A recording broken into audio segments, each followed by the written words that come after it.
వైసీపీని సర్ భయం వెంటాడుతోంది. సర్ ప్రక్రియపై అప్రమత్తంగా ఉండాలని పార్టీ శ్రేణులను అధినేత జగన్ క్లాస్ తీసుకున్నారు. ఆంధ్రప్రదేశ్లో గతంలో ఓట్లు పెరిగాయి కాబట్టే మనం దారుణంగా ఓడిపోయామని అన్నారు. అదే సమయంలో బెంగాల్, తమిళనాడులో ఓట్లు తీసేశారు కాబట్టే అక్కడ తృణమూల్ కాంగ్రెస్, డిఎంకేలు ఓడిపోయాయని చెప్పారు. మొత్తం మీద ఓట్లు తగ్గించినా డేంజరే, పెరిగినా డేంజరేనని ఆయన సెలవిచ్చేశారు.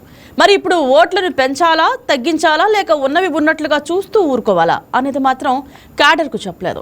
సాధారణంగా ఓటర్ల లిస్టు సవరణ అంటే దొంగ ఓట్లను, తప్పుడు ఓట్లను ఏరిపారేయాలని, మన అసలైన ఓట్లు పోకుండా చూసుకోవాలని ఏ లీడర్ అయినా క్యాడర్కు చెప్తారు. కానీ ఓట్లు తొలగిస్తే ఓడిపోతామంటూ జగన్ క్యాడర్కు కంగారు పెట్టేశారు. మరి ఈ క్రమంలో సర్ ప్రక్రియను వైసీపీ అధినేత పూర్తిగా తప్పుపట్టారు. సర్లో పెద్ద లోపం ఉందని వేలెత్తి చూపారు. నిజంగా మమతా, స్టాలిన్ ఓటమికి సర్ కారణమా? జగన్ సర్ ప్లాన్ ఏంటో ఎవరికైనా అర్థమైందా? జగన్ పొలిటికల్ ఫిలాసఫీ ప్రకారం ఓట్ల తగ్గితే వైసీపీ ఎందుకు ఓడిపోతుంది? ఓట్లు పెరిగితే వైసీపీకి వచ్చే నష్టం ఏంటి? ఎస్సా ఇదే అంశం గురించి మన డిబేట్లో పార్టిసిపేట్ చేయడానికి మనతో ఉన్నారు అయ్యప్ప గారు, రాజకీయ విశ్లేషకులు, అలాగే అడ్వకేట్, అలాగే వేణుగోపాల్ రెడ్డి చెంచు గారు, అలాగే టీడీపీ యుఎస్ఏ అధికార ప్రతినిధి, అలాగే కె రాజేష్ గారు, అనంతపురం జిల్లా బీజేపీ అధ్యక్షులు. ఎస్, ముందుగా ప్యానెల్లో ఉన్న సభ్యులందరికీ good morning sir. Very good morning అమ్మా. రైట్ సార్, గుడ్ మార్నింగ్ అందరికి. Good morning sir. Yes sir, Ayyappa garu ముందుగా మీతోనే స్టార్ట్ చేస్తున్నాను. సార్, జగన్ మాట్లాడింది ఎట్లా తీసుకోవాలి సార్? మనం ఇది ప్రజాస్వామ్య ఆందోళనగా తీసుకోవాలా, లేక రాజకీయ డ్యామేజ్ని కంట్రోల్ చేయాలని అట్లా మాట్లాడారా? అంటే పక్కన రెండు రాష్ట్రాల్లో జరిగినటువంటి ప్రభావం ఏంటి, అక్కడ ఓట్లు తొలగింపు ఏ రకంగా జరిగింది అంటే, ఒక రాష్ట్ర ముఖ్యమంత్రి స్థాయిలో ఉన్న వ్యక్తి ఇంకో రాష్ట్రంలో ఉన్నటువంటి అంటే దేశం అంతా ప్రక్రియ జరుగుతుంది. దీన్ని సుప్రీంకోర్టు కూడా సమర్థించడం జరిగింది. అసలు ఓట్లు అనేవి ఎలా తొలగిస్తారంటే, చనిపోయిన వారి ఓట్లు, ఒకే వ్యక్తికి రెండు ప్రాంతాల్లో ఉన్న ఓట్లు, అలాగే భారతీయ పౌరుడు అవ్వకుండా భారతదేశంలో ఉండేటువంటి పౌరసత్వం పొంది అక్కడ తప్పుడు ఆధార్ కార్డులతోటి ఓట్లు పొందే వ్యక్తులు, స్థిర నివాసాలు లేకుండా ఎక్కడైనా సరే విదేశీయులు భారతదేశంలోకి వచ్చో లేకపోతే ఆంధ్రప్రదేశ్లోకి వచ్చో స్థిరపడిన వ్యక్తులు, లేకపోతే బీహార్ నుంచి, మన రాష్ట్ర వ్యక్తులు కాకుండా బీహార్ నుంచో ఇంకో ప్రాంతం నుంచి వచ్చిన వ్యక్తులు, ఇలా చాలా ఓట్లు ఉన్నాయని చెప్పి గుర్తించారు. అది ముఖ్యంగా తమిళనాడులో గుర్తించారు. ఎందుకంటే ఎక్కువ మొత్తంలో బంగ్లాదేశ్ నుంచి వచ్చిన వాళ్ళు తమిళనాడులో కూడా నివాసాలు ఏర్పరచుకున్నారు. వారు తెలుగులు, బార్బర్ షాపులు, ఇట్లా రకరకాల వేషాలతోటి ఇక్కడే స్థిరపడిపోయారని చెప్పి చెప్తారు. ఇక్కడ ఆంధ్రప్రదేశ్కి వచ్చేటప్పటికి జగన్మోహన్ రెడ్డి గారు నిన్న ఏదైతే వ్యాఖ్యలు చేశారో ఆ వ్యాఖ్యలు గతంలో ఓట్లు పెరిగినాయి అని చెప్పారు. ఆ ఓట్లు ఎలా పెరిగినాయి అనే విషయాన్ని ఆయన ప్రస్తావించలేదు. ఓట్లు పెరిగినాయి, ఆ ఓట్లు పెరగడం వల్ల మనం ఓడిపోయామని చెప్పారు. ఆయనకు కూడా ఈ రోజు 40% ఓటు బ్యాంకింగ్ ఉంది. మన గడిచినటువంటి ఎన్నికల్లో ఓటమి చెందినప్పటికీ కూడా 40% ఓటు బ్యాంకింగ్ ఉన్నది. కాబట్టి ఆ ఓట్లలో ఓట్లు తీస్తారా, లేదంటే కొత్త ఓటర్లని తీసుకొచ్చి యాడ్ చేస్తారా ఏంటనేది అతను తన కార్యకర్తలకి, తన అధిష్టానానికి, ఎవరైతే తన దగ్గర పనిచేశారో వాళ్ళకి ఒక సూచన అనేది ఇవ్వటం జరిగింది. అంటే పక్క రాష్ట్రాల్లో ఏం జరిగింది, గతంలో తన ఎన్నికల్లో ఏం జరిగింది, రెండు బేరే చేసుకుని ఒకటి ఇవ్వటం జరిగింది. కానీ ఎక్కువ మొత్తంలో ఒక భయాందోళనలో, అంటే సర్పక్రియ జరిగితే అసలు ఆంధ్రప్రదేశ్లో వాళ్ళకి మేలు చేస్తుందా, నష్టం జరుగుతుందా, చంద్రబాబు నాయుడు గారు లాంటి అనుభవజ్ఞులు ఏదైనా తన ఓట్లను తొలగించేస్తారా అన్న భయం ఉందా, లేదంటే వాళ్ళ హయాంలో ఏమన్నా సృష్టించినటువంటి ఏమన్నా రెండు అంటే ఒకే వ్యక్తికి రెండు ఓట్లు ఉన్నటువంటి ఏదైనా దాఖలాలు ఉంటే వాటిని తొలగిస్తారని భయపడుతున్నారా అనేది ఈ సర్పక్రియ జరిగిన తర్వాత అయితే పూర్తి విషయాలు అనేది వెలుగులోకి వచ్చేటువంటి అవకాశం ఉంది. ప్రస్తుతానికి ఆయన వ్యక్తం చేసినటువంటి విషయాలు అయితే, గతంలో ఓడిపోయారు, పశ్చిమ బెంగాల్ ఓడిపోయారు, అలాగే ఉద్దండులైనటువంటి స్టాలిన్ గారు కూడా తమిళనాడులో ఓడిపోయారు. కారణం ఏంటంటే ఓట్లు తొలగించారు. వాళ్ళ నియోజకవర్గాల్లో భారీగా వాళ్ళకి పోలైన ఓట్ల కంటే కూడా తొలగించిన ఓట్లు ఎక్కువ ఉన్నాయి. కాబట్టి ఈ రకంగా ఏమైనా జరుగుతుందా, ఒకవేళ పులివెందుల్లోనే తన నియోజకవర్గంలో కూడా ఓడించేటువంటి కోణంలో ఏమన్నా తనకున్నటువంటి తన అభిమానులు ఓట్లు ఏమన్నా తొలగిస్తారా? రైట్ అయ్యప్ప గారు, ఆయన అనింది కూడా ఓట్లు పెరిగాయి కాబట్టే మనం ఓడిపోయామని కూడా చెప్పారు. అదేం లాజిక్ సార్ అసలు? అంటే ఓట్లు పెరిగిపోయాయి కాబట్టి ఓడిపోయారు అన్నారు. ఆ ఓట్లు ఎలా పెరిగాయి అన్న విషయాన్ని ఆయన ప్రస్తావించలేదు. నేను అది చెప్తున్నా అండి. ఇప్పుడు ఓట్లు ఎలా పెరిగాయి అనేది కూడా ప్రస్తావించాలి కదండి. ఓట్లు ఎలా పెరిగినాయి అని ఆయన అనుమానం వ్యక్తం చేశారు, ఓట్లు పెరిగినాయి అని.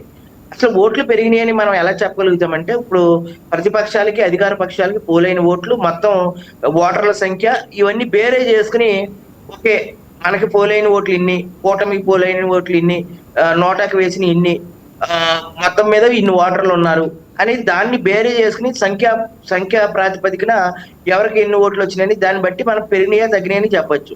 మరి ఏ ఆధారంతో ఆయన ఆ మాట అన్నారు అనేది వైఎస్ఆర్సీపీ నాయకులే చెప్పాలి.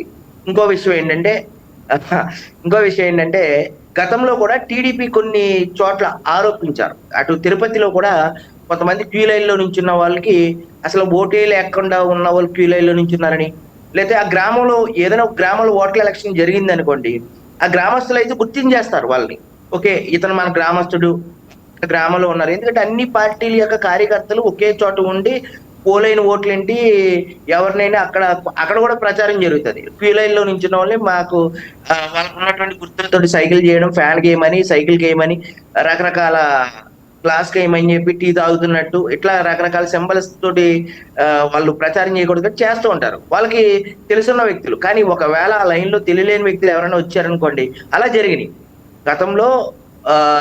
ఓట్లు పోలైనప్పుడు తిరుపతిలో కొన్ని చోట్ల ఎక్కువ మొత్తంలో అసలు ఓట్లు లేనటువంటి వ్యక్తులు వచ్చి ఓట్లు వేశారని, అసలు కొత్త ముఖాలు అసలు ఇప్పుడు వరకు ఎప్పటికీ ఆ గ్రామస్తులై కాకుండా వేరే వ్యక్తులు వచ్చి ఓటర్లుగా చలామణి ఓట్లు వేశారని చెప్పి కొంత టీడీపీ అప్పుడు ఉన్నటువంటి టీడీపీ కార్యకర్తలు కూడా వాళ్ళు లైన్ నుంచి బయటికి లాక్ రావడం, ఎన్నికల కమిషన్ కి కంప్లైంట్ ఇవ్వడం కూడా జరిగిందండి. అలాగే కొన్ని చోట్ల వైసీపీ నాయకులు అదే టీడీపీ వాళ్ళు కొన్ని చోట్ల వేస్తారని చెప్పి వాళ్ళ ఆరోపణలు వాళ్ళు కూడా చేయడం జరిగింది. అంటే ఏదేమైనప్పటికీ కూడా సర్ ప్రక్రియ అనేది అసలు ఎవరు ఓట్లు తొలగించడం కాదు, దీని మీద పూర్తి అవగాహన అనేది అందరికీ ఉండాలి. సర్ ప్రక్రియ అంటే ఏంటంటే చనిపోయిన వారు ఓట్లు తొలగించాలి, ఎవరైనా భారతీయ పౌరుడు కాకుండా దొంగ ఓట్లు తొలగించాలి, ఇటువంటి వాటి మీద సర్ పనిచేస్తూ ఉంది. ఎందుకంటే అక్రమ చొరబాట్లు భారతదేశంలో ఎక్కువైపోయి భారతీయుల జనాభా కంటే కూడా విదేశీయులు ఇక్కడ స్థిరపడినటువంటి జనాభా ఎక్కువయ్యి వాళ్ళు మన దేశ రాజకీయాల్ని, మన రాష్ట్ర రాజకీయాల్ని శాసించే స్థాయిలో వాళ్ళు ఉంటే మన ప్రజాస్వామ్య విలువలకి గొడ్డలు పెట్టి కాబట్టి రాజ్యాంగ స్ఫూర్తికి విఘాతం కలుగుతుంది. కాబట్టి అటువంటి ఓట్లు తొలగించాలి. కాబట్టి ఒక భారతీయ పౌరుడై ఉన్నటువంటి వ్యక్తికి మాత్రమే అది వర్తిస్తుంది. కాబట్టి భారతీయ పౌరుడు మాత్రమే ఓట్లు ఎలక్షన్ లో పాల్గొనాలి. అది మన భారత రాజ్యాంగం ఇచ్చింది. ఏ వ్యక్తి ద్వంద్వ పౌరసత్వం ఉండకూడదు, అలాగే ద్వంద్వ ఓట్లు కూడా ఉండకూడదు. ఒకవేళ చూసాము ఆంధ్ర తెలంగాణ విడిపోయిన అక్కడ ఓటు ఉంటుంది, ఇక్కడ ఓటు ఉంటుంది. కొంతమంది తమిళనాడులో స్థిరపడ్డారు, అక్కడ ఉంటుంది, ఇక్కడ ఉంటుంది. దేశం అంతా కూడా ఆధార్ అనుసంధానంతో ఓట్లని ఓటు అనుసంధానం చేస్తే దేశంలో వాళ్ళ బయోమెట్రిక్ ద్వారా ఒకసారి ఓటు వేస్తే రెండో రాష్ట్రంలో కూడా ఓటు వేయకుండా నిలువరించే విధంగా అసలు భారతదేశంలో ఇప్పుడు సమగ్ర జనగణన కులగణన జరుగుతుంది. అలాగే ఎస్ఆర్ ప్రక్రియ ద్వారా దొంగ ఓట్లు ఏరివేత కూడా జరుగుతుంది. రైట్. అయ్యప్ప గారు, సాధారణంగా పార్టీలు కొత్త ఓటర్లు వస్తుంటే రావాలని చూస్తూ ఉంటారు, కానీ ఇక్కడ వైసీపీలో మాత్రం ఎందుకు సార్ భయం కనబడుతుంది? ఆ కొత్త ఓటర్ల పేరుతోటి ఎక్కడైనా ఇప్పుడు హైదరాబాద్ లో స్థిరపడిన వాళ్ళకి ఆంధ్రప్రదేశ్ లో ఓట్లు ఇచ్చేస్తారు. అలా కొన్ని భయాలు అయితే ఉండొచ్చు అండి. అధికార పార్టీ మీద కొంత భయాలు అయితే ఉండొచ్చు. ఇప్పుడు ఈ రోజున ఏదైతే టీడీపీ ఆరోపిస్తుందో గతంలో తిరుపతిలో కూడా వాళ్ళు దొంగ ఓట్లు వేశారు అనేది ఆరోపిస్తుందో అదే రకమైన భయం ఆయనలో ఉండొచ్చు. కానీ అటువంటి అనుమానం కలిగితే ఎన్నికల సంఘానికి సుమోటోగా ఫిర్యాదు చేయొచ్చు, న్యాయస్థానాలను ఆశ్రయించవచ్చు. ఒకవేళ ఎక్కడైనా జనాభా కంటే కూడా ఓట్లు ఎక్కువ ఉన్నాయని తెలిస్తే ఆ ఓట్లు ఎన్ని నమోదు చేశారో సమాచార హక్కు చట్టం ద్వారా ఓట్లు ఎన్ని ఉన్నాయి అని చెప్పి ఎన్నికల కమిషన్ ని నియోజకవర్గాల వారిగా కూడా అడిగి తెలుసుకుని ఆ ఓటర్లు కనుక ఆ కార్యకర్తలకు ఇచ్చి గ్రామ స్థాయిలో కార్యకర్తలకు ఇస్తే ఓట్లు అనేవి దొంగ ఓట్లు నమోదు చేశారా, మంచి ఓట్లు నమోదు చేశారా అనేది కూడా తెలిసిపోతుంది. ఇంకా మనకి ఎన్నికలకి 3 సంవత్సరాల టైం ఉన్నది కాబట్టి అంటే మనకి అన్ని అవకాశాలు ఉన్నాయి. అంటే ఆరోపించడం అనేది, నిందలు వేయడం అనేది చాలా ఈజీ, కానీ దాని నుంచి మనం బయటపడటం కూడా ఈజీగా ఉంది. ఇప్పుడు ఒకవేళ ఎవరైనా దొంగ ఓట్లు సృష్టించి నన్ను ఓడిస్తారు 2029లో కూడా అని జగన్మోహన్ రెడ్డి గారికి భయం ఉంటే ఖచ్చితంగా సమాచార హక్కు చట్టం ద్వారా పూర్తి డేటా తెప్పించుకుని తమ కార్యకర్తలకి గ్రామ స్థాయి నుంచి ఉన్నారు వైఎస్ఆర్సీపీలో కూడా వాళ్ళకి నివేదికలు ఇచ్చుకుని ఈ ఓటర్లు నమోదైనవి, మీ గ్రామాల్లో ఎన్ని ఓట్లు ఉన్నాయి, వీళ్ళ పేర్లు మీ గ్రామాల్లో ఉన్నాయా లేదా, మీ గ్రామంలో ఎవరు ఉన్నారు ఎవరు లేరని చెప్పి ఈజీగా వాళ్ళు కూడా ఫైండ్ అవుట్ చేయొచ్చు అండి. ఒకవేళ లేని ఓట్లు ఒకవేళ సృష్టించారనుకో దాన్ని కూడా ఒక ఆయుధం కింద వాడుకోవచ్చు 2029లో. ఇప్పటి నుంచి చెప్పడం కాదు కదండి. సర్పక్రియ జరిగిన తర్వాత, కొత్త ఓట్లు నమోదు అయిన తర్వాత, అప్పుడు ఆధారాలతోటి ఎవరైనా నిరూపిస్తే అప్పుడు ఓకే, ఈ కూటమి ప్రభుత్వం దొంగ ఓట్లు నమోదు చేసిందని చెప్పొచ్చు. రైట్ భయం ఎందుకంటే దాంట్లో. Right yes sir. Venugopal Reddy garu, మీరు చెప్పండి, జగన్ వ్యాఖ్యలు విన్న తర్వాత మీకేమనిపించింది? జగన్మోహన్ రెడ్డి, ముందుగా ప్యానెల్లో ఉన్న సభ్యులకి, మీకు అలాగే వైకేటీవీ ప్రేక్షకులకు నమస్కారం అమ్మా. నమస్తే సార్. జగన్మోహన్ రెడ్డి గారి మాటలు విన్న తర్వాత చాలా క్లియర్ గా అర్థం అయిపోయింది ఏంటంటే ఆయన ఎంత కన్ఫ్యూజన్ లో ఉన్నాడు అనేది మనకు క్లారిటీ వచ్చింది. ఈరోజు ఆయన మాట్లాడుతున్న మాటలు వింటే ఆయన ద్వంద్వ వైఖరికి బెస్ట్ ఎగ్జాంపుల్. ఇప్పుడు ఏమంటాడు, ఆంధ్రప్రదేశ్ రాష్ట్రంలో ఓట్లు పెరగడం వల్ల ఆయన ఓడిపోయారని చెప్పి ఆయన అంటాడు. అలాగే ఓట్లు తీసేయడం వల్ల స్టాలిన్ గారు, అలాగే పశ్చిమ బెంగాల్లో మమతా గారు ఓడిపోయారని చెప్పి చెప్తున్నారు. అంటే ఏదో ఒక స్టాండ్ తీసుకోండి. ఓట్లు పెంచడం వల్ల మీరు ఓడిపోయారా, ఓట్లు తగ్గించడం వల్ల మీరు ఓడిపోయారా అనేది ఆయన కన్ఫ్యూజన్, క్లారిటీ లేదు అసలు. ఈరోజు క్యాడర్ కి దిశానిర్దేశం చేయడానికి మీటింగ్ పెట్టాడు. ఫస్ట్ పాయింట్, మహానాడు కార్యక్రమం జరుగుతున్నప్పుడు దాని నుంచి మీడియా డైవర్ట్ చేయడానికో, లేకపోతే ఇంకోటి రీజన్స్, లేకపోతే ఆయనకి ఇన్సెక్యూర్ ఫీలింగ్ లో వాట్ ఎవర్ రీజన్స్ పెట్టాడు. 175 మంది ఇన్ఛార్జీలని, పార్లమెంట్ ఇన్ఛార్జీలను పిలిపించి మీటింగ్ పెట్టుకున్నాం. మీటింగ్ పెట్టుకున్నప్పుడు సార్, అది సర్వే జరుగుతుంది ఇప్పుడు, స్పెషల్ ఇంటెన్సివ్ రిపోర్ట్ రివిజన్ అనేది జరుగుతుంది. ఓటర్ ఏమంటారు, ఇప్పుడు ఎలా ఉంటుందంటే ఏమో, నిన్న 2-3 కామెంట్స్ చూసాను. 2-3 పాయింట్స్ గురించి ఫస్ట్ మాట్లాడదాం. ఒకటి ఏమన్నాడంటే, సార్ సర్వే గురించి మాట్లాడు, తర్వాత లోకల్ బాడీ ఎలక్షన్ గురించి మాట్లాడు, తర్వాత మూడోది వచ్చేసి ఆయన వెన్నుపోటు 2 సంవత్సరాలు అని చెప్పి ఏదో కొత్త ప్రోగ్రామ్ బయట తీసుకొచ్చాడు. ఫస్ట్ పాయింట్ తీసుకుంటే 2 ఏళ్ళు కంప్లీట్ అయింది, జూన్ 2 ఏళ్ళు అని చెప్పి ఏదో మేము ఏదో అంటున్నాం అని చెప్పి దాని కొత్త డ్రామా తెరలేపినాడు. సో ఫస్ట్ పాయింట్, ఇక్కడ ఓటర్ ఇన్ఫ్లుయెన్స్ ని ఈరోజు ఎలక్షన్ కమిషన్ ని ప్రభుత్వం ఇన్ఫ్లుయెన్స్ చేస్తుంది అనడం అనేది నిజంగా మూర్ఖత్వం. జగన్మోహన్ రెడ్డి గారు నిజంగానే ప్రభుత్వంలో ఉన్నప్పుడు, అధికారంలో ఉన్నప్పుడు ఆ పని చేస్తుంటే తప్ప ఆయనకి ఇలాంటి అనుమానాలు రావు. ఈరోజు ప్రభుత్వము, ఎలక్షన్ కమిషన్ అనేది 2 సపరేట్ ఎంటిటీస్. ప్రభుత్వానికి ఎలక్షన్ కమిషన్ కి ఎటువంటి సంబంధం ఉండదు. ఎలక్షన్ కమిషన్ ఏంటంటే ఎవ్రీ టైం ఈ సర్ ప్రోగ్రామ్ కనెక్ట్ చేసినప్పుడు, ఇందాక అయ్యప్ప గారు చెప్పినట్టు, నిజంగానే ఓటర్ ఎగ్జిస్టెన్స్ ఉందా లేదా, ఓటర్ అవుట్ ఆఫ్ కంట్రీ ఉన్నాడా, లేకపోతే ఓటర్ వ్యాలిడా కాదా అని చెప్పి వెరిఫికేషన్ చేసి అక్కడ నిజంగానే డ్యూయల్ ఓట్స్ ఉన్నా, లేకపోతే ఓటర్ ఎగ్జిస్టెన్స్ లేకపోయినా దాన్ని రిమూవ్ చేయడం, లేకపోతే కొత్త ఓట్స్ ని యాడ్ చేయడం అని చెప్పి ఎలక్షన్ కమిషన్ లో పార్ట్. అది ఎవరీ ఏమంటారు కాన్స్టిట్యున్సీ లో, ఎవరీ స్టేట్ లో, ఎవరీ ఏమంటారు కంట్రీ వైడ్ జరుగుతుంది. దీంట్లో ప్రభుత్వం ఇన్ఫ్లుయెన్స్ చేస్తుంది అని చెప్పి అనడం అనేది నిజంగా జగన్మోహన్ రెడ్డి గారి మూర్ఖత్వం. ఈరోజు నిజంగానే ప్రభుత్వం ఇన్వాల్వ్ అయ్యి ప్రభుత్వం ఇన్ఫ్లుయెన్స్ చేయగలిగితే, ఎన్డీఏ ప్రభుత్వం 12 సంవత్సరాల నుంచి అధికారంలో ఉంది కదమ్మా. 12 సంవత్సరాల నుంచి అధికారంలో ఉన్నప్పుడు ఈరోజు అన్ని రాష్ట్రాలు ఇలాంటి పరిస్థితి ఉండాలి కదా. అన్ని రాష్ట్రాలు ఈరోజు ఎన్డీఏ ప్రభుత్వం ఏర్పాటు చేయగలగాలి కదా. మరి అలా జరుగుతుందా? సార్ ఏంటి సార్ అయితే సాకులు వెతుకున్నట్ట సార్? గత ఎన్నికల్లో టీడీపీకి వచ్చిన భారీ మెజార్టీని జీర్ణించుకోలేకపోతున్నట్టున్నారు సార్. దాన్ని బట్టి ఇలా వ్యాఖ్యలు చేశారేమో అనిపిస్తుంది. మీరేమంటారు సార్ దాన్ని? ఖచ్చితంగా ఇప్పుడు వీళ్ళకి ఇన్సెక్యూరిటీ ఫీలింగ్, తర్వాత ఇంకోటి ఏంటంటే క్యాడర్ని ఎట్లా కన్విన్స్ చేయాలో అర్థం కాలేదు జగన్మోహన్ రెడ్డి గారికి. ఎలా చెప్పినా కూడా క్యాడర్ కన్విన్స్ అవ్వట్లేదు. ఈ రోజు 150 స్థానాల నుంచి 11 స్థానాలకు పడిపోయిన తర్వాత ఎట్లా రికవర్ అవ్వాలో వాళ్ళకి ప్లాన్ లేదు. 2 సంవత్సరాల నుంచి ఈ రోజు కూటమి ప్రభుత్వం చేసిన అభివృద్ధి సంక్షేమ పథకాల గురించి ప్రశ్నించడానికి, లేకపోతే అసెంబ్లీకి వచ్చి మాట్లాడడానికి కూడా వాళ్ళకి దమ్ము ధైర్యం లేదు. సో ఇలాంటి పరిస్థితుల్లో ఈ రోజు క్యాడర్కి ఏదన్నా కొంచెం హోప్ ఇవ్వాలంటే ఏదో ఒక కొత్తది తీసుకురావాలి. దాంట్లో భాగంగానే ఈ రోజు దీన్ని తీసుకొచ్చాడు. క్యాడర్కి దిశానిర్దేశం చేస్తున్నా, ఇన్ఛార్జీలకు దిశానిర్దేశం చేస్తున్నా అని చెప్పి భ్రమలో కూటమి ప్రభుత్వం మీద, చంద్రబాబు నాయుడు గారి మీద లేనిపోయిన ఆరోపణలు చేస్తున్నాడు. సో ఇక్కడ ఎక్కడ కూడా ప్రభుత్వం ఇన్ఫ్లుయెన్స్ చేయట్లేదు. ఎలక్షన్ కమిషన్ ఈరోజు ఉన్న ఫ్యాక్ట్స్ ని, లేకపోతే డేటాని బేస్ చేసుకునే ఓటర్ ఎలిమినేషన్ అయినా, లేకపోతే యాడింగ్ అయినా ఆ ప్రక్రియ జరుగుతుంది. దాంట్లో మాకు ఎటువంటి సంబంధం లేదు. మేము ఓటర్ నిజంగానే చేయాలనుకుంటే, గత ప్రభుత్వంలో మీరున్న రోజుల్లో ఎన్ని ఫేక్ ఓట్స్ యాడ్ చేశారో, మేము ఎన్ఆర్ఐస్ అమ్మా ఇక్కడ కూర్చున్నప్పుడు ఎన్ఆర్ఐస్ గా మేము చేసిన one of the biggest task ఏంటంటే ఫేక్ ఓటర్ ఎలిమినేషన్.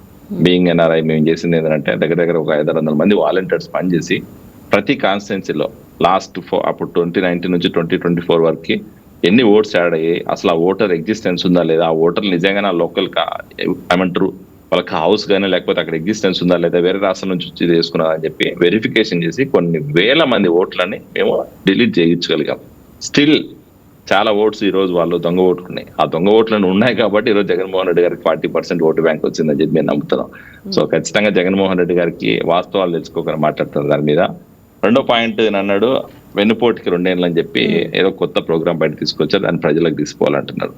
ఈరోజు గొడ్డల పార్టీ అని చెప్పి తెలుగుదేశం పార్టీ కూటమి ప్రభుత్వం అంటుందని చెప్పి దానికి ఏదో రకంగా కౌంటర్ ఇవ్వాలని చెప్పి వెన్నుపోటుకి 2 ఏళ్ళని తీసుకొచ్చాం. కాకపోతే దీంట్లో నిజాల గురించి మాట్లాడుకోవాలి కదా. ఈరోజు గొడ్డల పార్టీ అనే బిరుదు ఎందుకు వచ్చింది నీకు? మీరు చేసిన అరాచకం వల్ల, మీరు చేసిన దుర్మార్గమైన పనుల వల్ల, మీరు చేసిన మర్డర్ల వల్ల.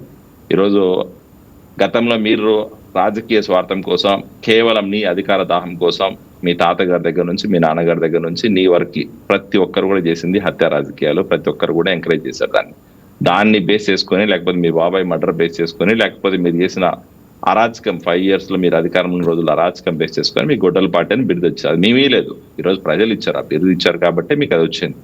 దాన్ని మేము ఈరోజు ప్రజలకు తీసుకుపోతుంటే ఫ్యాక్ట్స్ చెప్తుంటే, ఈరోజు కూటమి ప్రభుత్వం మీద, చంద్రబాబు నాయుడు గారి మీద ఏం చేయాలో అర్థం కాక ఈరోజు తీసుకొచ్చి వెన్నుపోటుకి 2 ఏళ్ళు అని చెప్పి ఒక కొత్త డ్రామాకి తెరలేపారు.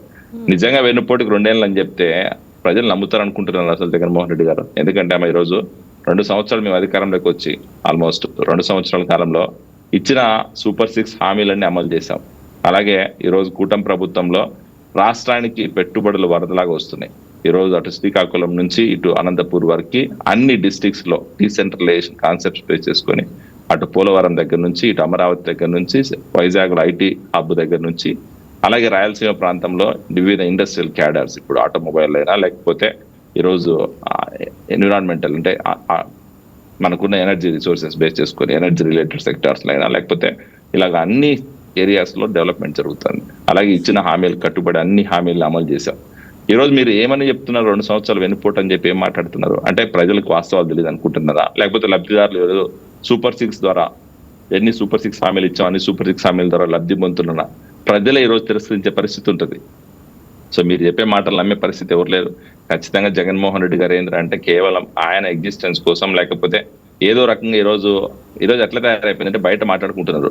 2 సంవత్సరాలు అయిపోతుంది, 151 స్థానాల నుంచి 11 స్థానాలకు వచ్చి ఈ రోజుకి కూడా ప్రజలకు రాలేకపోతున్నారని చెప్పి భయంలో ఈరోజు క్యాడర్ ని బయటికి పంపించడం కోసం, క్యాడర్ ని ఏదో రకంగా పురమాయించడం కోసం ఈ వెన్నుపోటుకి 2 ఏళ్ళు అని చెప్పి ఒక కొత్త డ్రామాకి తెరలేపినారు. సో ఖచ్చితంగా ప్రజలే తిరస్కరిస్తారు. మేము దాని గురించి మాట్లాడే అవసరం కూడా లేదు. ఎందుకంటే ప్రజలకు తెలుసు కూటమి ప్రభుత్వం అభివృద్ధి చేసిందా, సంక్షేమం చేసిందా, కూటమి ప్రభుత్వంలో వచ్చిన తర్వాత లా అండ్ ఆర్డర్ ఎంత కంట్రోల్లో ఉంది, కూటమి ప్రభుత్వం అధికారంలోకి వచ్చిందా తర్వాత గాడి తప్పిన ఆంధ్రప్రదేశ్ ని మళ్ళీ ఈ రోజు ఎట్లా గాడిలోకి తీసుకొచ్చింది, ఎట్లా మన ఖజానాన్ని మళ్ళీ గాడిలో పెడుతుంది.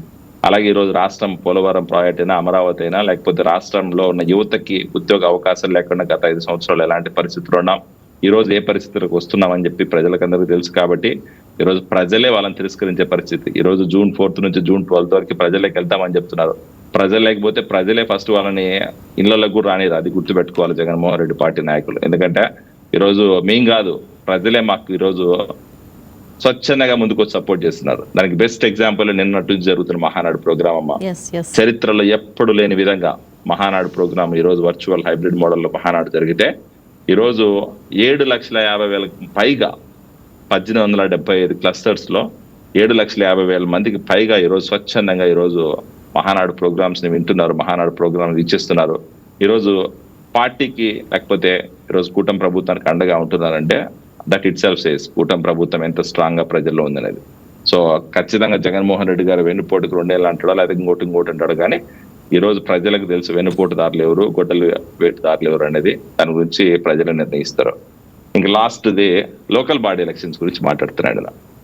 ఇక్కడ ఒక పాయింట్ చెప్పాలా, లోకల్ బాడీ ఎలక్షన్స్ కి ఖచ్చితంగా ప్రతి ఒక్కరికి ప్రజాస్వామ్యంలో నామినేషన్ వేయడానికైనా, లోకల్ బాడీలో కంటెస్ట్ చేయడానికైనా ఎవరికైనా ఉంటుంది. ఈవెన్ మొన్న పులివెందుల ఎలక్షన్ లో కూడా స్వచ్ఛందంగా 11 మంది నామినేషన్ వేయగలిగారు. ఆఫ్టర్ 35 ఇయర్స్ తర్వాత పులివెందుల జెడ్పీటీసీకి ఎన్నిక జరిగింది. ఏకగ్రీవం అవ్వకుండా ఈరోజు పారదర్శకంగా ఎన్నిక జరిపి పులివెందుల లాంటి జెడ్పీటీసీ కాన్స్టిట్యున్సీలో ఈరోజు 35 సంవత్సరాల తర్వాత 11 మంది నామినేషన్ వేసినారు. అంటే మేము స్వచ్ఛందంగా ముందుకు వచ్చినారు అంటే స్వేచ్ఛగా వేస్తారు కదా. అదే ప్రక్రియలో రేపు రాబోయే రోజుల్లో కూడా లోకల్ బాడీ ఎలక్షన్ జరుగుతాయి. నిజంగానే మీ పార్టీ క్యాడర్కి, మీ పార్టీ నాయకులకి దమ్ము ధైర్యం ఉంటే, ఎలక్షన్లో గెలుస్తామని నమ్మకం ఉంటే వచ్చి వేసుకోండి. కాకపోతే ఇక నేను ఒక్క క్వశ్చన్ అడుగుతున్నా, స్ట్రైట్ క్వశ్చన్, వైఎస్ఆర్సీపీ వాళ్ళకైనా వైఎస్ జగన్మోహన్ రెడ్డి గారికైనా కూడా, గతంలో వాళ్ళ అధికారంలో ఉన్న రోజుల్లో ఈయన ఒక ఫేక్ ప్రామిస్ చేశాడు. ప్రజలందరికీ తెలియాలి ఈ విషయం. ఇనానమస్ అయిన ప్రతి పంచాయతీకి ఎంపీటీసీ అయినా సర్పంచ్ అయినా 10 లక్షల రూపాయల పారితోషికము ప్రోత్సాహకం ప్రొవైడ్ చేస్తా అని చెప్పి మాట ఇచ్చి ఈరోజు ఆల్మోస్ట్ 90-95% పంచాయతీలని, ఎంపీటీసీలని ఇనానమస్ చేసుకున్నారు కదా. ఆ తర్వాత ఆ మాట నిలబెట్టుకున్నాడు జగన్మోహన్ రెడ్డి గారు. అధికారంలో ఉన్నప్పుడు కేవలం అధికారాన్ని వాడుకొని ఎట్లయినా కూడా ఈరోజు యునానిమస్ చేయాలని చెప్పి అధికార బలాన్ని లేకపోతే పోలీస్ బలాన్ని వాడుకొని లేకపోతే ఇటు ఫైనాన్షియల్ గా వల వేసి హామీ ఇచ్చి యునానిమస్ చేసుకొని ఆ తర్వాత వాళ్ళకు కూడా ఎగ్గొట్టిన పరిస్థితి ఉన్నాయి. ఆ పంచాయతీల ఫండ్స్ కూడా డైవర్ట్ చేసుకొని కేవలం ఈయన సెల్ఫ్ పబ్లిసిటీ కోసం ఈయన ఇచ్చే ఈ సంక్షేమ పథకాల పబ్లిసిటీ కోసం వాడుకున్నాడు తప్ప పంచాయతీలకు కానీ ఎంపీటీసీలకు కానీ 10 లక్షల రూపాయలు పారితోషికం ఇవ్వలేదు, ప్రోత్సాహం ఇవ్వలేదు. మీరే ఆ పని చేయగలిగినప్పుడు ఈరోజు మేము అధికారంలో ఉన్నాం, నిజంగానే మేము చేయాలనుకుంటే, నిజంగానే మిమ్మల్ని అడ్డుకోవాలనుకుంటే, నిజంగానే మీరు యునానిమస్ చేయకూడదు అనుకుంటే ఆ 10 లక్షలు కాస్త 20 లక్షల రూపాయలు అని మేము చెప్పలేమా? మీరన్నా కనీసం ఈరోజు డబ్బులు మాట ఇచ్చి మోసం చేసిన పరిస్థితి మీరు. మేము ఈరోజు ఇచ్చిన మాటని కట్టుబడి ప్రతి ఒక్క హామీని అమలు చేశాం. రాబోయే రోజుల్లో కూడా యునానిమస్ చేస్తే 20 లక్షల రూపాయలు అనౌన్స్ చేసి 20 లక్షల రూపాయలు ఇస్తే మేమన్నీ యునానిమస్ చేసుకోలేమా? మాకు చేత కదా రాజకీయం చేయడం, మాకు చేత కదా లోకల్ బాడీ ఎలక్షన్లు విన్ అవ్వడం, మాకు చేత కదా మిమ్మల్ని ఎలా రౌడీజం చేసి మీరు ఎట్లయితే నెగ్గారో మేము చేయడం చేత కదా.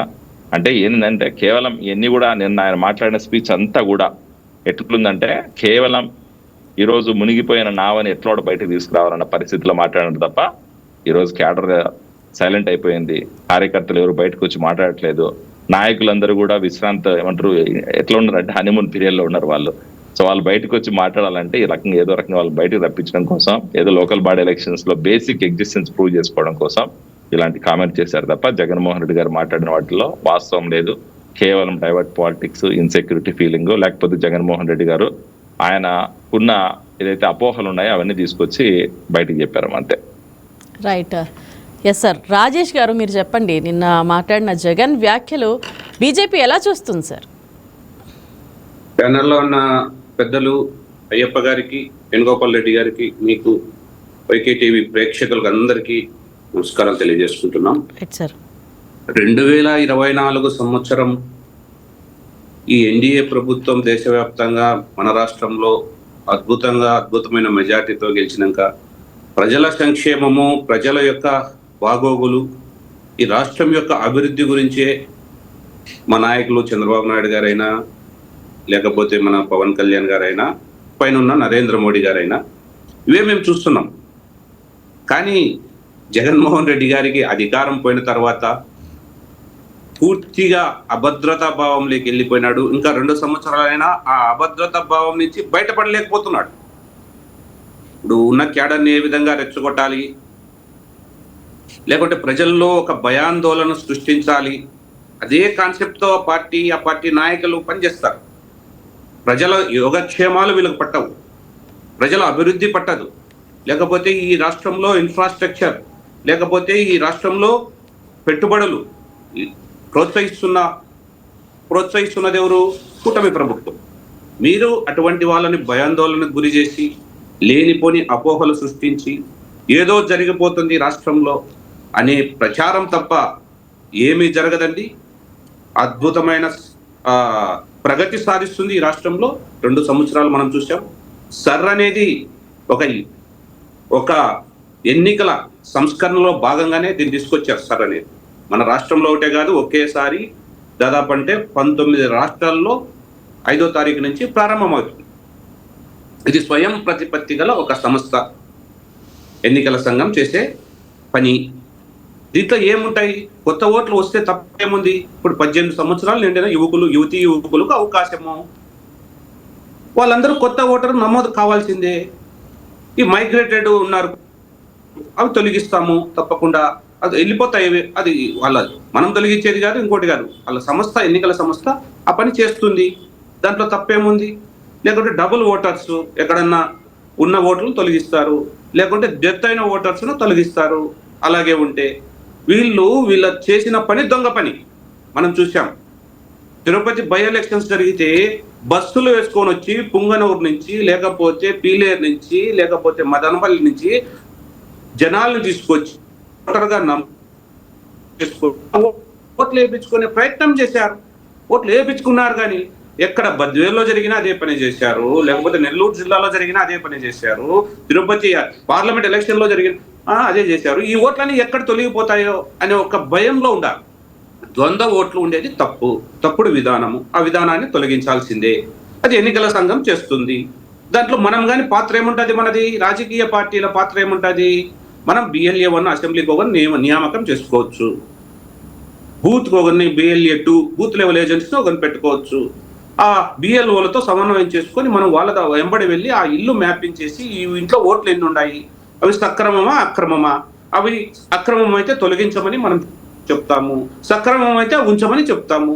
దీంట్లో తప్పేముంది? అన్ని రాజకీయ పార్టీలు, దీంట్లో వైఎస్ఆర్ ఉండొచ్చు, టీడీపీ, జనసేన, బీజేపీ, కమ్యూనిస్టులు, గుర్తింపు పొందిన రాజకీయ పార్టీలు ఎవరైనా BLA 1 గా మనం నియామకమవుతాము, BLA 2 గా నియామకమవుతాము, BLOs ఉంటారు, EROs ఉంటారు. మనకి ఏదన్నా దీంట్లో అనుమానం కలిగితే మనము పై అధికారికి మనం ఫిర్యాదు చేయొచ్చు, దాన్ని వెంటనే రెక్టిఫై చేస్తారు. ఇంకా మీకు అనుమానం ఉంటే సమయం ఉంటుంది దీన్ని మనము ఛాలెంజ్ వేయడానికి. కోర్టులు ఉన్నాయి, మనకు న్యాయ అధికారులు ఉంటారు, అన్నీ ఉన్నాయి. దీంతో ఎటువంటి మాయా మర్మము లేదు, లేకపోతే ఎవరినో మొబ్బె పెట్టాలనో ఒక రాజకీయ పార్టీకి ఒత్తాసు పలకాలనో ఎన్నికల సంఘానికి ఉండదు. వాళ్ళ పని వాళ్ళు చేస్తారు. ఈ ఎన్నికల ప్రక్రియ అనేది ఈ రోజు ఏదో కొత్తగా తెచ్చింది కాదు. ఎన్నికల సంఘం దాదాపు 2003, 2004 20 సంవత్సరాల క్రితమే ఈ సంస్కరణ మొదలు పెట్టారు. అప్పుడు జరిగింది. తర్వాత మరి ఇప్పుడు అదే ఓటర్ లిస్ట్ లో మళ్ళీ ప్రజల్లోకి వెళ్తారు, ఇండ్లు మ్యాపింగ్ చేసుకుంటాము. ఎక్కడైతే మనకు డిఫాల్ట్ ఉన్నాయో, అనుమానం వచ్చిందో మనం ఏజెంట్లుగా మనము వాళ్ళకి చెప్పొచ్చు, ఆ ఓటుని తీసేయచ్చు, ఆ ఓటుని ఎక్కించవచ్చు. లేకపోతే 3 రకాల ఆప్షన్లు ఉంటాయి, ఫారం 6, ఫారం 7, ఫారం 8. ఈ రూపంలో 3 మనం ఫిల్ చేసి మన ఓటును మనం సక్రమంగా వినియోగించుకొని మన ఓటు ఉందా లేదా అని చూసుకునే బాధ్యత ఈవెన్ గా రాజకీయ నాయకత్వం నుంచి సామాన్య పౌరుడు వరకు ప్రతి ఒక్కరికి ఉండేవి. ఈయన ఇవన్నీ మర్చిపోయి ఏదో ఇక్కడ అభివృద్ధి జరిగిపోతుంది, ఇంకా నన్ను పట్టించుకునేవాడు లేడు, ఈ రాష్ట్రంలో 2 సంవత్సరాలు అవుతుంది, వేగంగా అభివృద్ధి జరుగుతుంది, ఈ కూటమి ప్రభుత్వము 3 పార్టీల కలయిక అద్భుతంగా పనిచేస్తున్నారు, ఇంకా వీళ్ళని మనం విడదీయరాని బంధం ఏర్పడింది. ఎందుకంటే అభివృద్ధిని ఆకాంక్షించే వాళ్ళం మనమంతా. రాజకీయ ప్రయోజనాల కోసం మేము పనిచేయడంలే, కలవడంలే. ఈ రాష్ట్రం బాగుండాలా, దేశం బాగుండాలని పనిచేసే పార్టీలు 3.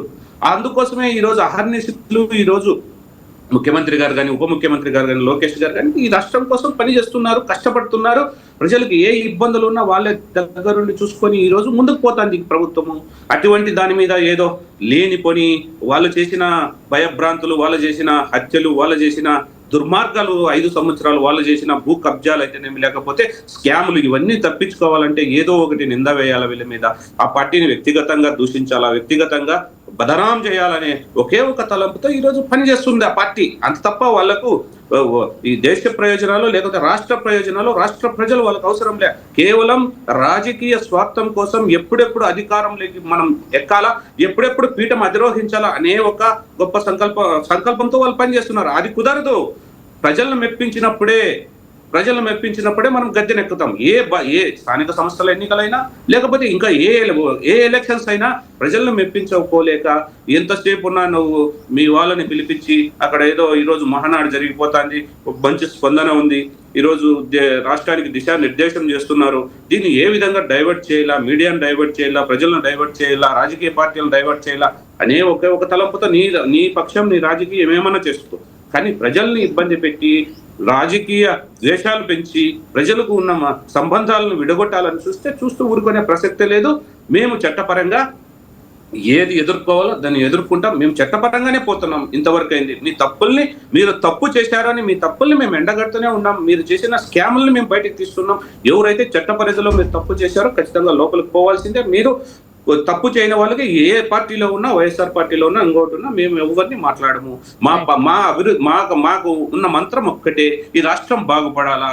5 సంవత్సరాలు దుర్మార్గమైన పాలనతో అధోగతి పాలు చేసి రాష్ట్రాన్ని దేశంలోనే అతి తక్కువ అభివృద్ధిని నిలిపి ఈ రోజు రాష్ట్రాన్ని అధోగతి పాలు చేసిన రాష్ట్రాన్ని ఈ రోజు వెంటిలేటర్ నుంచి ఈ రోజు బయటకు తీసుకొచ్చే ప్రయత్నం చేస్తూ ఈ రాష్ట్రంలో ఈ రోజు అమరావతి అయితేనేమి, పోలవరం అయితేనేమి, రైల్వే ప్రాజెక్టులు అయితేనేమి, లేకపోతే జాతీయ రహదారులు అయితేనేమి, గ్రామీణ ప్రాంతాల్లో గ్రామీణ సడక్ యోజన కింద రోడ్ల నిర్మాణం అయితేనేమి, లేకపోతే రైతులను ఏ విధంగా ఆదుకోవాలని, రైతులకు ఎన్ని బెనిఫిట్స్ ఉన్నాయో ఇవన్నీ మేము ప్రయత్నం చేస్తున్నాం. కేంద్ర ప్రభుత్వం సహకారంతో ఈ రోజు ఇవన్నీ తీసుకొచ్చి రైతులకు అనుసంధానం చేస్తూ ఈ రోజు నదుల అనుసంధానం కానీ మేము తీసుకొని ఈ రోజు ఏ విధంగా మనకు ఉపయోగమో ఆ విధంగా మా ఆలోచనలు ఏ విధంగా ఉన్నాయో ఒక్కసారి మీరు గుర్తించండి. కానీ ఆయన ఆలోచనలు ఏ విధంగా ఉన్నాయో ప్రజలు ఒక్కసారి గమనిస్తున్నారు. మీరు ఏం మాట్లాడుతున్నారు, ప్రజలకు ఏమి సందేశం ఇస్తున్నారు. అదే ఈ ఈ పక్కన పార్టీలు ఈ కూటమి ఏం చెప్తాంది, ప్రజలకు ఏ అవసరాలను గమనిస్తుంది, ప్రజల కోసం ఏం చేస్తుంది, ప్రజల అభివృద్ధి కోసం ఏం చేస్తుంది అని ప్రజల వైపు గమనిస్తున్నారు. అందుకోసమే నువ్వు ప్రజలకు పరిస్థితి లేదు, ప్రజల గురించి మాట్లాడే పరిస్థితి లేదు, నీకు ఏమీ అవసరం లేదు. కేవలం నువ్వు ముఖ్యమంత్రి కావాలా, ముఖ్యమంత్రి పీఠాన్ని ఎప్పుడు అధిరోహించాలని ఒకే ఒక కుటిల నీతితో నువ్వు పనిచేస్తున్నావు తప్ప రాజకీయాల్లో నీకు అంతిమంగా గెలవాలని మనం ప్రయత్నం చేస్తాం. కానీ ఈ విధంగా కాదు, ప్రజలను రెచ్చగొట్టో లేకుంటే నాయకులు రెచ్చగొట్టో రాష్ట్రంలో శాంతి భద్రతలను ఏదో విఘాతం కల్పించో నువ్వు రాజు కావాలనుకుంటున్నావు. అది 5 సంవత్సరాలు చేశావు, అంతకు ముందు ఏం చేశావో తెలుసు. లాస్ట్ కూర్చున్నారా లేదా ఎవరు ఆయన ఒకటే మాట్లాడుకుంటాడా ఇట్లా ఉన్నారండి ఏందమ్మా 40 నిమిషాలు అయిందా? మోహన్ రెడ్డి గారు మీరు వచ్చినట్లు మాకు తెలియలేదు. నేను 40 నిమిషాలు కాలేదండి, వచ్చిన తర్వాత ఇవ్వాలి కదా. ఇప్పుడే మాట్లాడుతున్నాను. ఇప్పుడే కదా సార్ వచ్చింది. నేను ఇప్పుడే మాట్లాడుతున్నది. ఇంకా సార్ మీరు వచ్చినట్లు తెలియలేదు sir. Right, welcome sir, welcome. 5 నిమిషాలు అయింది. Right, welcome sir. అదే అమ్మా, ఈ సర్వే ఏ విధంగా పనిచేస్తుందో, ఏ విధంగా పని ఈరోజు కొత్త ఓటర్స్ కానీ లేకపోతే మైగ్రేటెడ్ ఓటర్స్ కానీ లేకపోతే ఇంకా ఏదైనా బయట నుంచి ఈ బంగ్లాదేశ్ నుంచో మయన్మార్ నుంచో ఇక్కడి నుంచి వచ్చిన రోహింగ్యాల్ని ఏ విధంగా తొలగించాలా, ఇక్కడ ఆధారాలు లేకుండా ఓటు ఉన్న వాళ్ళు ఖచ్చితంగా తొలగించే బాధ్యత ఎన్నికల సంఘం తీసుకుంటుంది. దాంట్లో ఎటువంటి డౌట్ లేదు. డబుల్ ఓట్లు ఖచ్చితంగా తొలగిపోతాయి, డెత్ అయిన ఓట్లు ఖచ్చితంగా తొలగిపోతాయి, యాడింగ్ కానీ ఖచ్చితంగా ఉంటుంది. 18 సంవత్సరాల నిండిన యువకులకు మంచి అవకాశము. ఆ అవకాశం వచ్చినప్పుడు కొత్త ఓట్లు ఆటోమేటిక్ గా పెరుగుతాయి. దానివల్ల ఏదో అభద్రతా భావంతో మాట్లాడి ప్రజల్ని రెచ్చగొట్టేది మంచి పద్ధతి కాదు, సంస్కారం కాదు. ఏ విధంగా మీ అందరు ఏజెంట్లు ఉంటారు, మీ అభిప్రాయాల్ని బిఎల్ఓస్తోనో అధికారులతోనో పంచుకొని ఈ విధంగా మనం ముందుకు పోతే ఈ సర్ అనేది ఎవరు భయపడాల్సిన పని అవసరము లేదు, ముఖ్యంగా వైసీపీ నాయకులకు చెప్తున్నారు. రైట్ రైట్ మోహన్ రెడ్డి గారు, వెల్కమ్ సార్. ప్రజా గారు, మీకు రాజేష్ గారికి, వేణు గారికి, అయ్యప్ప గారికి, చూస్తున్న వీక్షకులకు పేరున హృదయపూర్వకంగా నమస్కారం. Right sir. ఇప్పుడు నిన్న నేను కూడా వచ్చినామా, మీరే కూర్చున్నారు, అజయ్ గారు సంథింగ్ విశ్లేషకులు అంతా ఉన్నారు. అప్పుడు 40 నిమిషాలే ఉన్నా ఒకటి లేకపోయినా ఒకటి కదా, ఉంటే గారు అంత తలనొప్పి ఎక్కువ. ఎందుకు సార్ లేట్ గా వచ్చారు? ఎందుకు సార్ మీరు లేట్ గా ఎందుకు వచ్చారు సార్? సార్ 8 గంటలకు డిబేట్ అయితే మీరు 8:30కి వచ్చారు సార్. ఎందుకు వచ్చారంటే దాకా ప్రైమ్ లైన్ లో వేసుకున్నారండి, ప్రైమ్ లైన్ లో గట్టిగా దంచి వచ్చారు, మళ్ళీ ఇక్కడికి వచ్చారు. అక్కడ లేట్ అయింది కాబట్టి లేట్ అయింది అంతే. రైట్ రైట్ మోహన్ రెడ్డి గారు, మీరు లేట్ గా వచ్చారు మమ్మల్ని అంటే కాదమ్మా, ఇక్కడ కూర్చున్నా ఎక్కడ కూర్చున్నా ఊరు కూర్చునేది కదా అంటున్నా. అందుకనే నేను చెప్తున్నాను, మొన్న అట్లా కూర్చుని ఇప్పుడు అట్లా కూర్చుని అనుకోండి. వచ్చినా కదా అని. ఇప్పుడు రాజేష్ గారు, వేణు గారు బ్రహ్మాండంగా మాట్లాడగలుగుతారు. అబద్ధాలు అయితే ఎక్కడైనా అబద్ధాలు చెప్పలేదేమని అంత నీట్ గా మాట్లాడతారు వాళ్ళు. ఎందుకంటే ఇద్దరిని చూస్తున్నారు. రాజేష్ గారు మా జిల్లాను, వేణు గారు నేను పుట్టిన జిల్లాను, ఇద్దరం దగ్గర వాళ్ళమే కాబట్టి బ్రహ్మాండంగా మాట్లాడతారనేది తెలుసు. కాబట్టి వాళ్ళకి అంతసేపు ఇచ్చింది నేనే వాళ్ళతో మాట్లాడేదానికి ఇబ్బంది అవుతుంది. కాబట్టి వీళ్ళు అంటున్నారు కదా సార్, నేనేది వెళ్ళలేదమ్మా పెద్దగా సర్వే గురించి మాట్లాడుతున్నారు. ఇప్పుడు సర్వే గురించి మాట్లాడేటప్పుడు పశ్చిమ బెంగాల్లో 91 లక్షల ఓట్లు తీసేచ్చే, 91 లక్షల ఓట్లు తీసేచ్చే, వాళ్ళు ఓటు 50 లక్షల ఓట్లతోనేమ్మా వాడ. అదే తమిళనాడులో కూడా 50 లక్షలు తీసేసి వాళ్ళు 70 లక్షలు పైన తీసేసి 50 లక్షలతో వాళ్ళు ఓడిపోయినారు. అంటే మనం ఇన్ని ఓట్లు తీసేసేటప్పుడు, ఓడిపోతున్నప్పుడు, మన కళ్ళ ముందర మనకు కనిపిస్తున్నప్పుడు మన ఇష్టం వచ్చినట్టు వాడు వాడుకుంటే ప్రజాస్వామ్యం ఏం చేస్తున్నాం? అపహాసం చేసినట్టు అవుతుంది కదా. మీరు ఈ రోజే ఎన్నికలు, ప్రతిసారి ఎన్నికలు వచ్చినప్పుడు మాత్రమే వచ్చి సర్ అనేది మీరు ఒకటి ఉపయోగించుకుంటారు, లేదా ఎన్నికల కమిషన్ ఉపయోగించుకుంటారు. మీ ఇష్టం వచ్చినట్టు మీకు కావాల్సిన ప్రాంతాల్లో మీరు కావాల్సినట్టు గెలిచేదానికి మీకు ఇష్టం వచ్చినట్టు తయారు చేసుకొని మీరు ముందుకు వెళ్తున్నారు. ఇది మంచి పద్ధతి కాదు కదా. శాశ్వతంగా మనమే ఉన్నాం కదా. రేపు మళ్ళీ ఇంకోరు వచ్చిన తర్వాత ఇదే అలవాటు చెప్తే ప్రజాస్వామ్యాన్ని మనం గొడ్డలతో నరికినట్టు అవుతుంది కదా. కాబట్టి ఆ విధమైనటువంటి పద్ధతి కాకుండా ఒక విధంగా ఉండేట్టుగా చూసుకోవాల్సిన అవసరం ఉంది. మీరు చెప్తున్నారు పోయినసారి ఎన్నికల్లో ఓటు బ్రహ్మాండంగా పెరిగింది. ఎందుకు పెరిగిందంటే చంద్రబాబు నాయుడు గారు ప్రాతినిధ్యం వచ్చినటువంటి కుప్పంలోనే ఒక్కొక్కరికి ఒక్కొక్క ఓటు కింద దాదాపు ఒకరికే 10 ఓట్లు, తండ్రి అతనే, తల్లి అతనే, భార్య అతనే, అదే పేరు మీద ఉన్నటువంటి ఓట్లు ఉన్నాయి కాబట్టి ఆ విధంగా జరిగింది. ఆ విధంగా జరగడంతో పాటు ఎన్నికలప్పుడు రాత్రి 5-6 గంటలకు ఎలక్షన్ అయిపోవచ్చు. కావాల్సిన సాయంత్రం, కానీ వీళ్ళు మరుసటి రోజు 11 గంటల వరకు ఎన్నికలు జరిపినారు. ఆడ పెంచుకొని గెలిచినారు, ఇక్కడ తగ్గించి గెలిచినారు. మీకు కావాల్సిన ప్రాంతాల్లో మీరు తగ్గిస్తారు, మీరు అక్కడ ఆపోజిట్ వాళ్ళకి ఎక్కువ పర్సెంటేజ్ ఓటు పోలవుతున్న ప్రాంతం మొత్తం పీకేస్తారు. ఆ పీకేసేదో ఇప్పుడు ఎన్నికలు 4 ఏళ్ళ ముందే పీకేస్తే ఆ లోపల వాళ్ళంతా సర్చ్ చేసుకుంటారు కదా.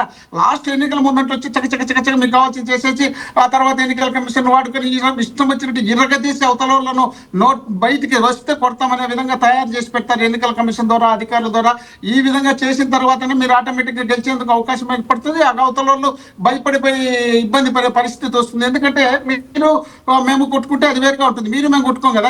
మీరు ఎన్నికల కమిషన్ వాడుకొని అక్కడ ఉన్నటువంటి అధికారులు బెదిరిస్తారు, ఆ అధికారులు మా మీద దాడులు చేయకపోతే వాళ్ళని బెదిరిస్తారు. 2 రకాలు వచ్చినప్పుడు మేము ఇబ్బందుల పాలు చేసి మీరు గెలిచేదానికి అవకాశం చేసుకుంటున్నారు కాబట్టి ఆ విధంగా గెలుస్తున్నారు. ఆ విధంగా గెలిచడం మంచి పద్ధతి కాదు, ఆ పద్ధతిని మార్చుకోవాల్సిన అవసరం ఉంది. ఇంకా మరి గతంలో ఏం మాట్లాడినారో తెలియదు కానీ తెలుగుదేశం పార్టీకి సంబంధించి వాళ్ళు అక్కడ మహానాడు జరుపుతున్నారు. ఈరోజు ఎన్టీఆర్ గారి జయంతి ఆయనకు హృదయపూర్వకంగా నివాళులు అర్పిస్తూ, అదేవిధంగా మా వేణు లాంటి వాళ్ళకు మహానాడు జరుపుతున్నారు, వాళ్ళకు హృదయపూర్వక అభినందనలు తెలుపుతూ అనేక ప్రాంతాల్లో వీళ్ళు వర్చువల్ గా జరుపుతున్నటువంటి మహానాడును గుళ్ళల్లో, పంచాయతీ ఆఫీసులలో, టెంపుల్లలో ఎక్కడ కావాలంటే అక్కడ పెట్టేసి జెండాలు కట్టేసి వీళ్ళకి ఇష్టం వచ్చినట్టు మహానాడు జరుపుకుంటున్నారు. ఎక్కడ జనాలు రాని పరిస్థితి ఉన్నప్పుడు, ఆ జనాలు రానప్పుడు ఏం చేయాలనుకుంటున్నారంటే, మనకు ఈ సబ్జెక్టు డైవర్ట్ చేయాలంటే ఏం చేయాలి, డైవర్ట్ చేయాలంటే జగన్మోహన్ రెడ్డి గారిని టార్గెట్ పెట్టుకుని మాట్లాడాల్సిన అవసరం ఉంది అనే విధంగా వీళ్ళు ఇష్టం వచ్చినట్టు ముందుకు వస్తున్నారు. వీళ్ళు బోత్ ఆర్ నాట్ సేమ్ అంట, బోత్ ఆర్ నాట్ సేమ్. ఏమో దేశాన్ని పెద్ద ఉద్ధరించినట్టు, స్వతంత్ర సమరయోధులైనట్టు, దేశం కోసం పోరాటం చేసినట్టు,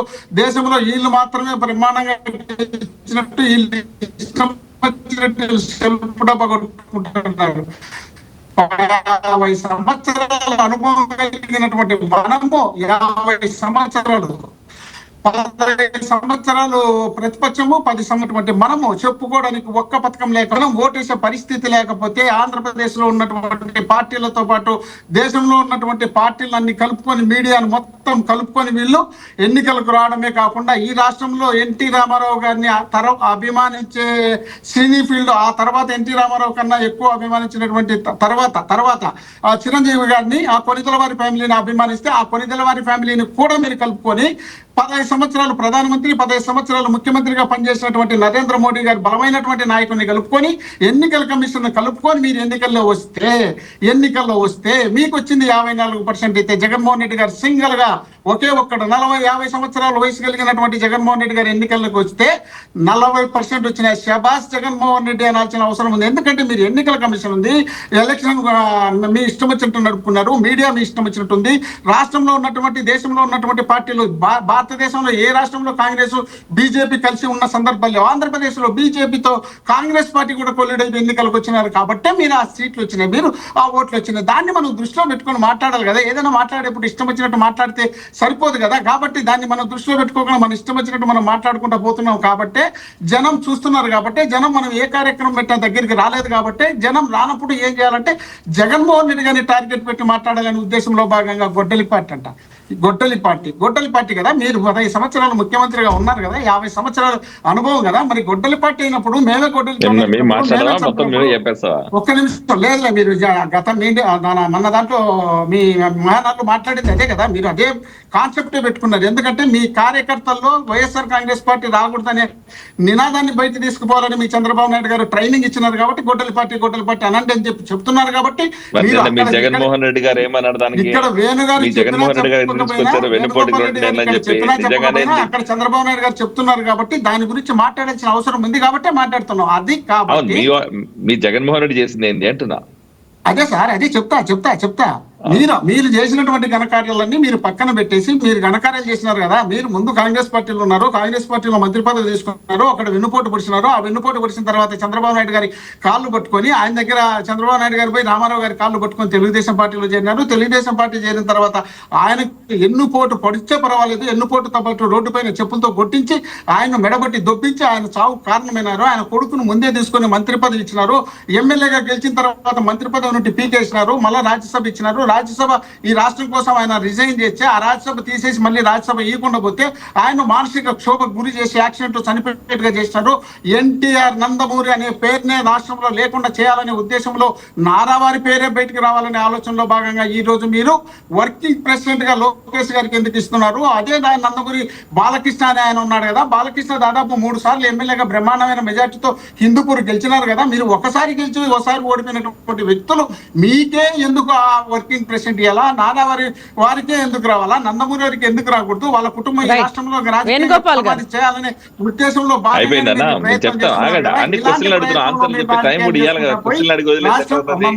నాకు 10 నిమిషాలేమ్మా 10 నిమిషాలేమ్మా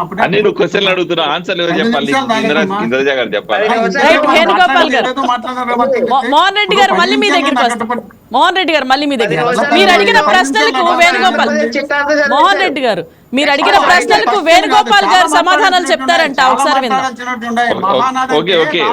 ఒకటి ఎందుకంటే చూసే వాళ్ళు కన్ఫ్యూజ్ అవుతారు. సార్ 1-to-1 వెళ్దాం. మోహన్ రెడ్డి గారు 1-to-1 మీరు అడిగారు కదా ప్రశ్నలు, దానికి సమాధానాలు వేణుగోపాల్ గారు చెప్తా అన్నారు. ఎస్ వేణుగోపాల్ గారు చెప్పండి. మోహన్ రెడ్డి అన్న వచ్చిన వెంటనే మొత్తం దాడికి దిగినాడు. ఎందుకంటే నేను జగన్మోహన్ రెడ్డి గారు ప్రెస్ మీట్ తర్వాత బాగా ఎంకరేజ్ అయినట్టున్నాడు, బాగా ఏమంటారు ఫుల్ జోష్ లో ఉన్నట్టున్నాడు అనుకుంటా. లోకల్ బాడీ ఎలక్షన్ లో ఇట్లే మాట్లాడాలన్నా మనం, ఎందుకంటే అన్ని చేసినట్టు అబద్ధాలు కదా, అబద్ధాలని ప్రజలకు చెప్పాలి మనం. సో ఇక్కడ 2 విషయాల గురించి మాట్లాడాము. ఒకటి ఫస్ట్ పాయింట్, మోహన్ రెడ్డి అన్న మాట్లాడతా అన్నాడు వెన్నుపోటు గురించి మాట్లాడుతున్నాడు. వెన్నుపోటు గురించి మోహన్ రెడ్డి అన్న ఎప్పుడో జరిగిన దాని గురించి అది నిజమో కాదో మీకు తెలిసేమో కానీ మా వయసు వాళ్ళకి ఎవరికి తెలియదు అన్న, దాని గురించి వదిలేసండి. కానీ జగన్మోహన్ రెడ్డి చేసిన గొడ్డలపోటు గురించి అయితే మాత్రం జన ఆల్ఫా జనరేషన్ అందరూ తెలుసు అన్న. ఎందుకంటే బాబాయ్ మర్డర్ కేసులో గొడ్డలపోటు దాని గురించి ఇప్పటికి కూడా బాబాయ్ ఫ్యామిలీకి న్యాయం చేయలేకపోతున్నా అంటే గొడ్డలపోటు పార్టీ ఎందుకు పేరు వచ్చిందో మీకు తెలుసు. ఆ విషయం దాని గురించి ఎక్కువ మాట్లాడదు, ఊరికి టాపిక్ డైవర్ట్ అవుతుంది. కానీ అది ఇక్కడ ఓ విషయం మాట్లాడావు, ఆ విషయం గురించి అయితే ఖచ్చితంగా చెప్తా. మీరు అంటున్నారు ఈరోజు మహానాడు సమావేశాలు పెట్టుకొని ఏదో సెల్ఫ్ డబ్బా కొట్టుకుంటున్నారు, బోత్ ఆర్ నాట్ సేమ్ అంటున్నారు. ఖచ్చితంగా బోత్ ఆర్ నాట్ సేమ్. ఎందుకంటే కూటమి ప్రభుత్వం వేరు, జగన్మోహన్ రెడ్డి చేసిన ఈరోజు ప్రభుత్వం వేరు. మీరు అధికారంలో ఉన్న రోజుల్లో ఎంత అరాచకం చేశారో, ఎంత దుర్మార్గం చేశారో, ప్రజలు 151 స్థానాల నుంచి 11 స్థానాలకు ఎందుకు వచ్చారో మీరు నిజంగానే రెట్రోస్పెక్ట్ చేసుకోగలిగితే ఈ రోజు మీరు ఇలాంటి మాటలు మాట్లాడరు. మళ్ళీ మీరు రెట్రోస్పెక్ట్ చేసుకోలేకపోతున్నారు, నిజంగా వాస్తవాలు గ్రహించలేకపోతున్నారు. కాబట్టి ఈ రోజు మళ్ళీ కూటమి ప్రభుత్వం మీద బురదలాంటి భాగంగా వెన్నుపోటుకి 2 ఏళ్ళు అని చెప్పి ఒక కొత్త డ్రామాకి తెరలేపాడు మీ జగన్మోహన్ రెడ్డి గారు. జగన్మోహన్ రెడ్డి గారు వెన్నుపోటుకి 2 ఏళ్ళు అంటున్నాడు కదా, మరి నిజంగానే మీరు ప్రజల్లోకి వెళ్ళే దమ్ము ధైర్యం ఉందన్నా మీకు? ప్రజల్లోకి వెళ్ళి నిజంగానే వాస్తవాలు చెప్పే దమ్ము ఉందా మీకు? ఎందుకంటే ఇచ్చిన హామీలను అమలు చేసింది కూటమి ప్రభుత్వం. సూపర్ 6 హామీలు అన్ని అమలు చేశాం. ఈ రోజు మెగా డిఎస్సీ అమలు చేశాం. మీరు 5 సంవత్సరాల కాలంలో మెగా డిఎస్సీ కనీసం ఒక్క నోటిఫికేషన్ ఇవ్వగలుగుతారా? ఒక్క నోటిఫికేషన్ ఇవ్వగలరా మీరు? కనీసం మెగా డిఎస్సీ కానీ గవర్నమెంట్ జాబ్ కానీ ఇవ్వగలిగారా? ఇచ్చినారా ఏమన్నా? మీరు ఒక్కటన్నా నోటిఫికేషన్ ఇచ్చినారా? లేదు. ఈ రోజు మెగా డిఎస్సీ కంప్లీట్ చేశాం. యువతకు ఉద్యోగ అవకాశాల కోసం సూపర్ 6 హామీలు తీసుకొచ్చాం. మరి మీరు ఎన్ని చేసినప్పుడు వెన్నుపోటు అంటే 2 సంవత్సరాలు అయిపోయింది. మీరు 5 సంవత్సరాల అధికారంలో రోజుల్లో 5 సంవత్సరాల అధికారంలో రోజుల్లో ముఖ్యమంత్రిగా కలిగినటువంటి వ్యక్తి, రాష్ట్ర విభజన జరిగిన తర్వాత ఈ రాష్ట్రానికి ఒక్క మేలు చేయనటువంటి వ్యక్తి జగన్మోహన్ రెడ్డి గారు ముఖ్యమంత్రి అయిన తక్షణమే ఒకే ఒక సంతకం, ఒకే ఒక జీవోతో 1,36,000 ఉద్యోగాలు పర్మనెంట్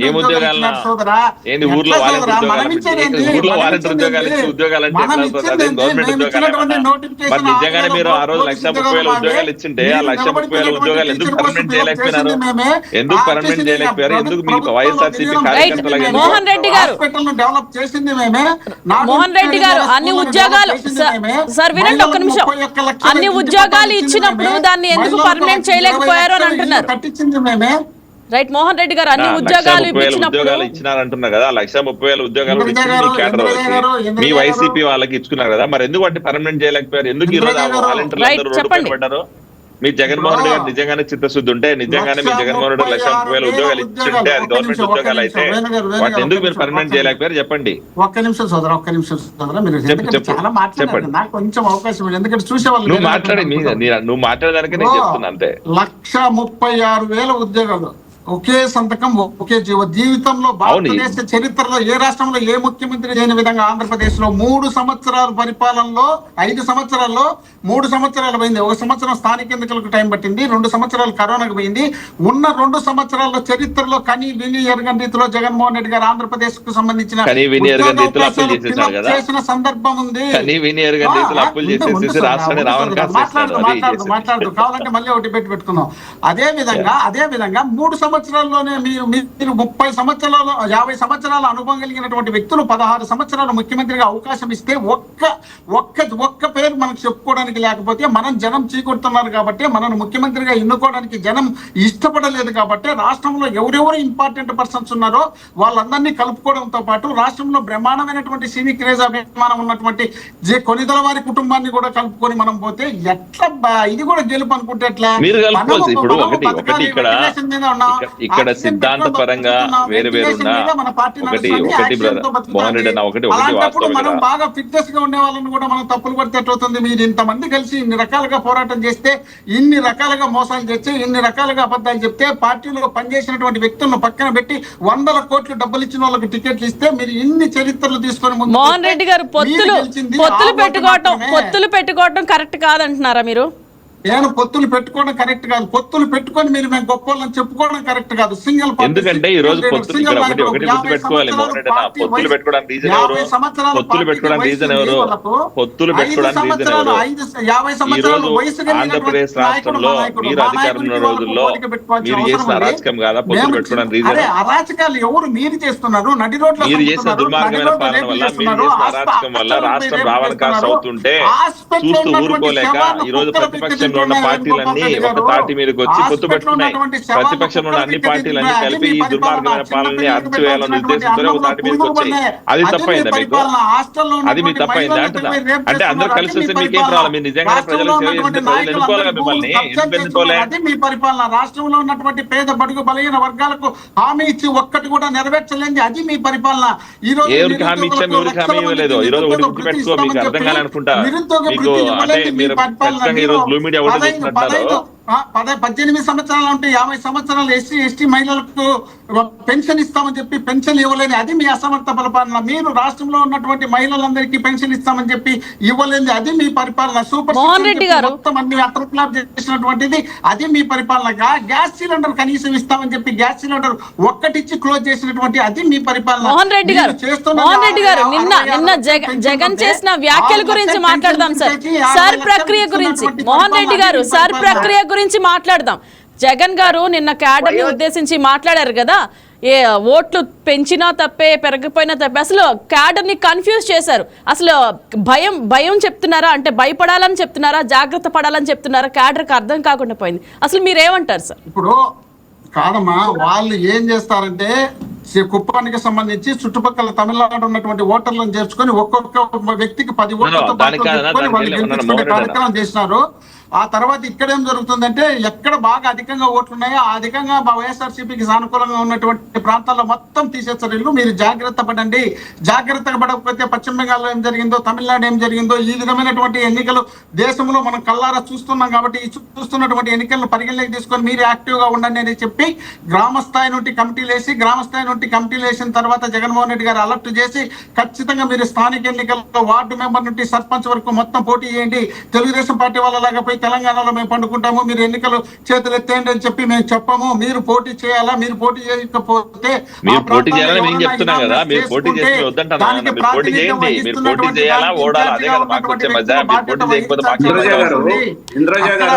రాజేష్ గారు చెప్పండి. దానికి బాధ్యత వహించాల్సి వస్తుంది.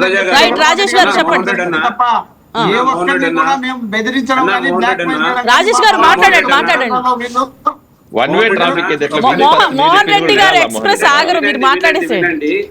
పులివెందల్లో మీరు ఏ విధంగా దౌర్జన్యం చేసి గెలుచుకున్నారో మోహన్ రెడ్డి గారు ఒక్క నిమిషం. రాజేష్ గారు ఏదో మాట్లాడాలనుకుంటున్నారు.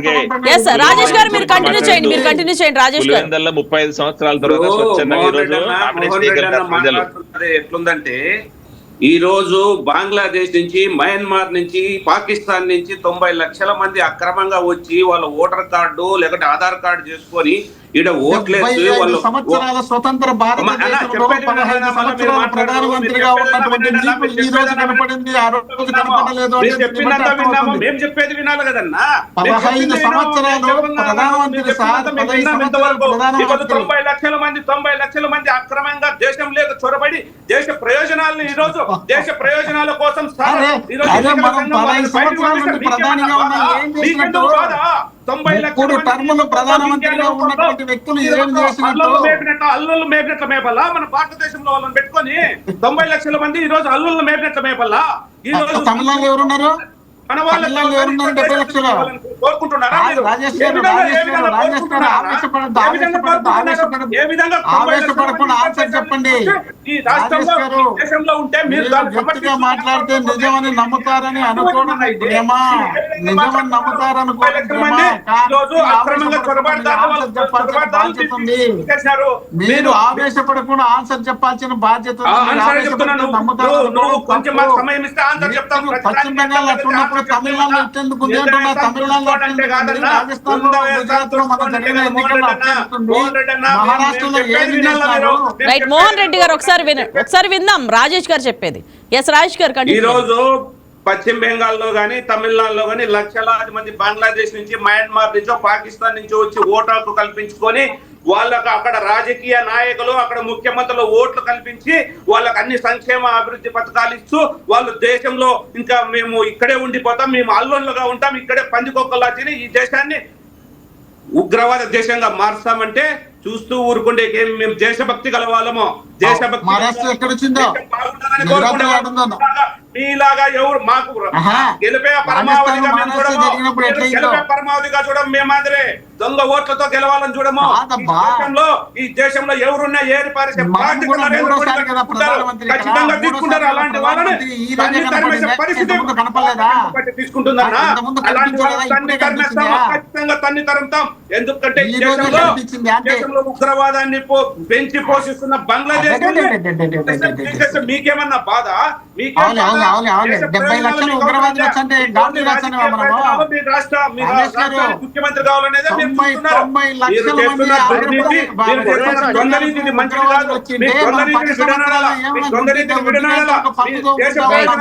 దేశ రక్షణ కోసం ఏం చెప్తారో చెప్పండి. రైట్ అయ్యప్ప గారు ఒక్క నిమిషం రాజేష్ గారు ఒక్క నిమిషం. అయ్యప్ప గారు, ఎన్నికల వ్యవస్థపై ఇలా అనుమానాలు రేకెత్తించడం దేశానికి మంచిదే అంటారా?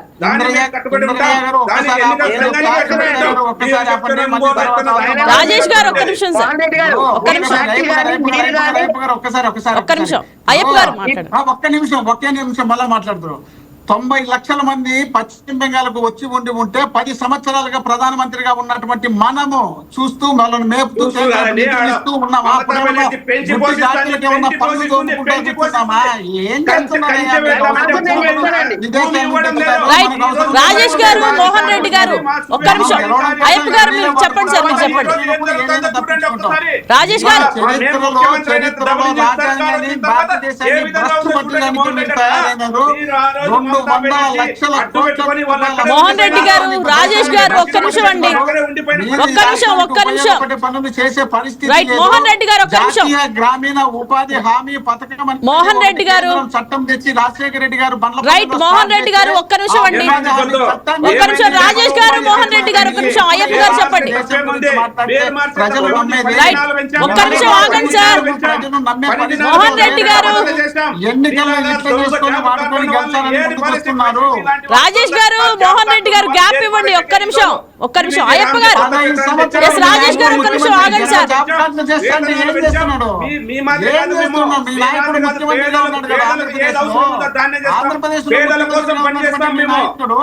దొంగ కార్డులు ఉంటే ఏం చేస్తున్నారు సోదరా? దొంగ కార్డులు ఏ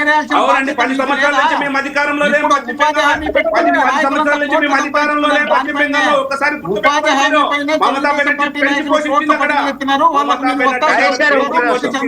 రాజేష్ గారు, ఎన్నికలు జరిగినప్పుడు రాజేష్ గారు, కాబట్టి ఆ డబ్బులు మోహన్ రెడ్డి గారు ఒక్క నిమిషం. కాబట్టి రాష్ట్రంలో ఎన్ని అవినీతులు జరిగినా అవినీతిలో మీకు వాటా ఉంది కాబట్టి మీరు గమనించారు. ఇంకా మనం సిగ్గుతో తలదించుకోవాలి. రైట్, ఒక్క నిమిషం ఆగండి. అయ్యప్ప గారు చెప్పండి. స్వార్థ ప్రయోజనాలు చెప్పండి సార్, మీరు చెప్పండి, వాళ్ళ ఆఖరి చెప్పండి. మీరు రాజకీయాలు చేసి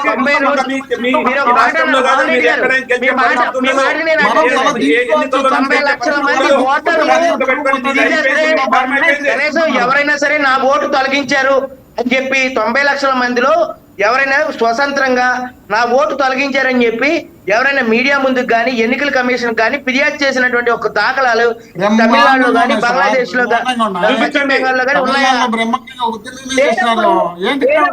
నిజంగానే ఓట్లు తొలగించారు, నిజంగానే వాళ్ళ పరిపాలన ఒక అరాచకమైనటువంటి పరిపాలన, పశ్చిమ బెంగాల్లోని ఒక అరాచకమైనటువంటి పరిపాలన, హిందువుల్ని మనోభావాల్ని దెబ్బతీసే విధంగా భారతదేశంలో ఎక్కడా లేని విధంగా ఒక సాక్షాత్తు ఒక కేంద్ర హోంశాఖ మంత్రిని కూడా మన రాష్ట్రంలో అడుగు పెట్టినని చెప్పి పశ్చిమ బెంగాల్లో రాళ్లు విసిరినటువంటి ఘటనలు కూడా మనం చూసాం. అటువంటి ఘటనలో ఓట్లు తొలగిస్తే కూడా కేంద్ర మంత్రిగా ఉన్న హోంశాఖ మంత్రిగా ఉన్న అమిత్ షా గారి పైన తిరుపతికి వచ్చినప్పుడు చెప్పులు రాళ్ళేసినారు. దాన్ని మర్చిపోతే ఎట్లా సోదరా? ఇక్కడ అమిత్ షా గారి పైన రాళ్ళేసినారు. అలా కదండి, 90 లక్షల మందిని ఓటర్లు తొలగిస్తే ఒక్క ఓటర్ అయినా వచ్చి ఎన్నికల కమిషన్ కి ఫిర్యాదు చేసినటువంటి దాఖలాలు లేనటువంటి సందర్భం. అంటే మమతా బెనర్జీ గారు రోడ్డు పైన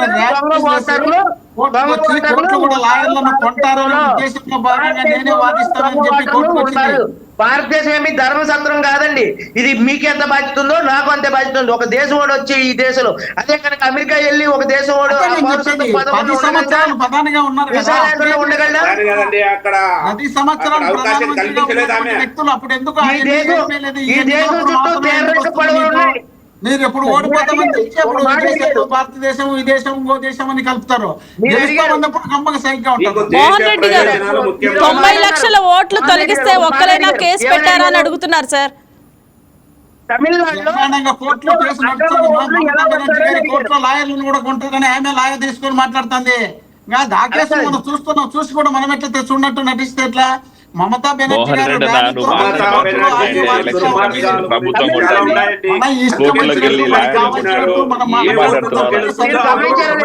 ప్రజలు కళ్ళు కట్టినట్టు చూపించాము.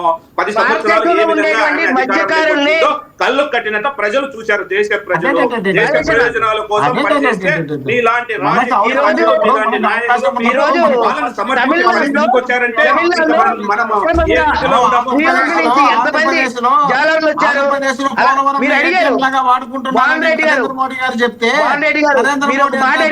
పనికి మళ్ళీ ప్రధాని లేరని చెప్పి చంద్రబాబు గారు చెప్తే మీకు అవసరం వచ్చినప్పుడు ఏమేమి చెప్పుకుంటారు? తమిళనాడులో కూడా దొంగ ఓటర్లు ఉన్నారు. శ్రీలంక నుంచి సముద్ర తీరం వెంబడి అక్రమ చొరబాటుదారులు అనేక మంది మత్స్యకారులను అరెస్ట్ చేసినటువంటి తమిళనాడు ప్రభుత్వంలో అనేక సంఘటనలు జరిగినాయి. వాళ్ళంతా కూడా తమిళనాడులోనే స్థిర నివాసాలు ఏర్పరచుకున్నారు. శ్రీలంకలో ఉండే వాళ్ళకి ప్రతి ఒక్కరికి కూడా తమిళొచ్చు. అలాగే శ్రీలంక నుంచి, అలాగే పాకిస్తాన్ నుంచి సముద్ర తీరం వెంబడి తమిళనాడుకి వచ్చి అక్కడ స్థిరపడి వాళ్ళు లోకల్ గా నివసించే వ్యక్తులుగా సృష్టించుకుని వాళ్ళు ఓటర్ పొంది ఆ ఓటు రాజకీయాలను ప్రభావితం చేస్తున్నారు. ఇవన్నీ మనం చూస్తూ ఉన్నాం. తరచూ శ్రీలంక జాలర్ని అరెస్ట్ చేశారు. అయిపోయారు. ఇక్కడ ఎవరిని ఉంచమని 10 సంవత్సరాలు ఏం చేస్తున్నారు? ఎన్నికలప్పుడు ఎందుకు గుర్తొచ్చింది అని చెప్తున్నారు. 10 సంవత్సరాల నుంచి మీరు అదే రైట్. అయ్యప్ప